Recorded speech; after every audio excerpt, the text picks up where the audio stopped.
ये जो तकरीर याद करना और इसे पढ़ने का तरीक़ाकार है, ये जो उन्होंने अपना एक उसलूब बना लिया, ये कैसे उन्होंने बनाया? इस हवाले से मैं ये अर्ज करूंगा कि मुझे ऐसा महसूस होता है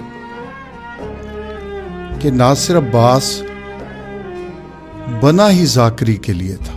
क्या बात है। और इस घराने से, अहले बैत से उसे इश्क नहीं था। उसको मैं क्या नाम दूं, जो जनून की कैफियत थी उनके यहाँ।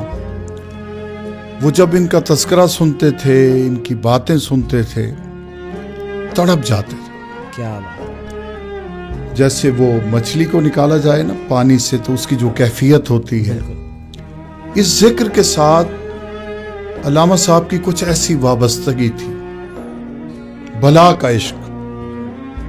और वो सारी जिंदगी उनकी रियाजत में गुजरी। हम पहली मजलिस से लेकर उनकी आखिरी मजलिस तक, जैसे वो लिखा हुआ होता है ना, हमदर्द वक्फ पाकिस्तान, तो आप लिख सकते हैं नासिर अब्बास वक्फ अहले बैत। हाय हाय हाय, क्या बात। इस घराने के लिए वो वक्फ, हम तो तरस जाते थे उनका चेहरा देखने के लिए। कभी कभी फोन पे बात होती, आज लाहौर हूं, आज इस्लामाबाद हूं, आज कहीं हूं, आज कहीं।